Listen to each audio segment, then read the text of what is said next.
আশীৰ্বাদ খিলঞ্জীয়া মুছলমানৰ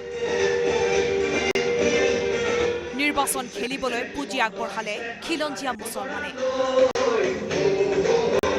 নাহৰকটীয়াত বিজেপিৰ জন আশীৰ্বাদ যাত্ৰাৰ বিশেষ দৃশ্য মুখ্যমন্ত্ৰী ডক্টৰ হিমন্ত বিশ্ব শৰ্মাক আশীৰ্বাদ দিবলৈ ওলাই আহিল খিলঞ্জীয়া মুছলমান লোক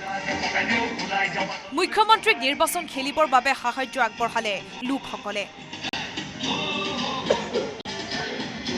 11,000 টকা মুখ্যমন্ত্ৰীক নিৰ্বাচন পুঁজি আগবঢ়ালে যাত্ৰা সময়ত মুখ্যমন্ত্ৰীক আদৰিবৰ বাবে নামাজ পিছুৱাই ৰাজপথলৈ আহিল খিলঞ্জীয়া মুছলমান নাহৰকটীয়াৰ ৰাঙলী পথাৰত মুখ্যমন্ত্ৰীৰ বাবে অপেক্ষা কৰি আছিল লোকসকলে যেহেতু মুখ্যমন্ত্ৰীজন আজি আমাৰ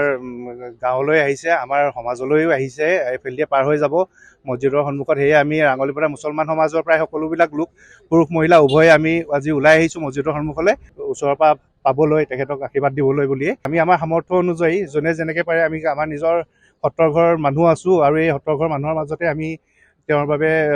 যোনে যেনেকৈ পাৰোঁ 100 টকা 200 টকাকৈ তুলি 11,111 টকা আমি মুখ্যমন্ত্ৰীৰ নিৰ্বাচন পুঁজিলৈ বুলি আমি আশীৰ্বাদ স্বৰূপে তেখেতলৈ আগবঢ়াইছোঁ আৰু তেখেত যিহেতু পদপথে যাত্ৰা কৰি সকলোৰে আশীৰ্বাদ বুটলি আহি আছে গতিকে আমাৰ এইখিনি পাওঁতে কিছু পলম হৈছে আৰু আমাৰ নিৰ্ধাৰিত সময়তকৈ আমি আমাৰ জুম্মা নামাজ আধা ঘণ্টা আজি পিছুৱাবলগীয়া হৈছে গতিকে এই কাৰ্যসূচী সম্পন্ন হোৱাৰ পাছতে আমি আমাৰ জুম্মাৰ নামাজ পঢ়িম আমি এই মৰম দেখি অভিভূত মুখ্যমন্ত্ৰী হিমন্ত বিশ্ব শৰ্মা খিলঞ্জীয়া মুছলমান লোকসকলক ধন্যবাদ জনালে মুখ্যমন্ত্ৰীয়ে অসমীয়া মুছলমান সমাজে সদায় বিজেপিক সমৰ্থন কৰে সেয়া আজি প্ৰতিফলন ঘটিছে সকলোৰে পৰা আশীৰ্বাদ বিচাৰিলে মুখ্যমন্ত্ৰী ডক্টৰ হিমন্ত বিশ্ব শৰ্মাই আমাৰ অসমীয়া মুছলমান সমাজে বিজেপিক সম্পূৰ্ণ সমৰ্থন কৰে আৰু আজি আমি ৰাঙলী পথাৰতো তাৰ প্ৰকাশ দেখিছোঁ ইয়াৰ অসমীয়া মুছলমান সমাজে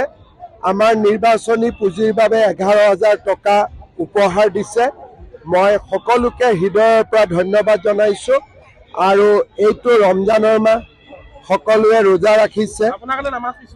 সকলোৱে যেন দোৱা কৰে আৰু সকলোৱে যেন আশীৰ্বাদ কৰে